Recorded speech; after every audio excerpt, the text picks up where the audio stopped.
আসসালামু আলাইকুম গাইস। আজকে সকাল থেকে রাত পর্যন্ত কি কি রান্না বান্না করলাম আর কি কি খাওয়া দাওয়া করলাম সবগুলোই আপনাদের সাথে শেয়ার করব। তো সকালে নাস্তা করার জন্য প্রথমে একটা ভাজি করে নিচ্ছি ফুলকপি আলু সিম দিয়ে, সাথে অনেকগুলো রুটি বানিয়ে নিয়েছি। এখন রুটি আর ভাজিগুলো খাওয়ার জন্য পরিবেশন করে নিচ্ছি। এরপর সকালের নাস্তাটা করে নিব।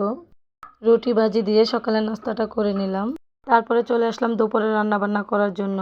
আজকে রান্না করব হচ্ছে মুরগির মাংস, পোলাও, সাথে আরও রান্না করব জলপাই দিয়ে ট্যাংরা মাছের টক, তারপর লাল শাক ভাজি। প্রথমে মুরগির মাংস আর টকটা রান্না করে নিলাম। এরপর লাল শাকটা আমি অফ ক্যামেরায় রান্না করে নিব।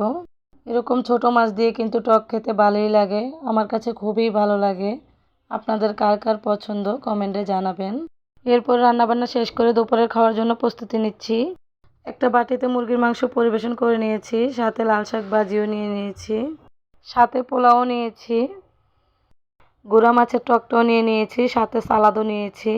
এগুলো দিয়েই দুপুরের খাবারটা শেষ করে নিলাম আলহামদুলিল্লাহ। দুপুরের খাওয়া শেষে একটু মিষ্টি খেয়ে নিলাম। এরপর সন্ধ্যার সময় বাইরে ঘুরতে গিয়েছিলাম। তারপর সবাই মিলে চাউমিন খেলাম। চাউমিনটা দেখতে যতটা সুন্দর খেতে ততটাই মজার ছিল। চাউমিন খেয়ে চলে আসলাম বেলপুরি খাওয়ার জন্য। বেলপুরি নিয়ে নিয়েছি এখন। বেলপুরিটাও কিন্তু দেখতে খুবই সুন্দর লাগছে, এটা খেতেও ভীষণ মজা হয়েছিল। বাইরে থেকে বেলপুরি আর চাউমিন খেয়ে চলে আসলাম বাসায়। এখন রাতের জন্য রান্না করব কচুরগাটি দিয়ে শিং মাছ। কচুরগাটিগুলো আগে প্রথমে সিদ্ধ করে নিয়েছি, এখন ছিলে নিব। আর এদিকে চুলায় একটি প্যান বসিয়ে দিয়েছি, প্যানে কিছু তেল দিয়ে দিয়েছি। তেলটা গরম হওয়ার পরে কিছু পেঁয়াজ কুচি আর কিছু কাঁচামরিচ ফালি দিয়ে দিয়েছি। পেঁয়াজগুলো হালকা কিছুক্ষণ ভেজে নিয়ে আদা রসুন বাটা দিয়ে দিয়েছি। এরপর পেঁয়াজগুলো আরও কিছুক্ষণ ভেজে নিয়ে আমি অল্প পরিমাণ পানি দিয়ে দিয়েছি। তারপরে দিয়ে দিয়েছি পরিমাণ মতো লবণ, হলুদের গুঁড়া, মরিচের গুঁড়া, ধনিয়ার গুঁড়া। এরপর মশলাটা ভালোভাবে কষিয়ে নিব। মশলাটা কষানো হতে থাক আর এদিকে আমি করলা ভাজিটা বসিয়ে দিয়েছি। করলা ভাজিটা প্রায় হয়ে এসেছে।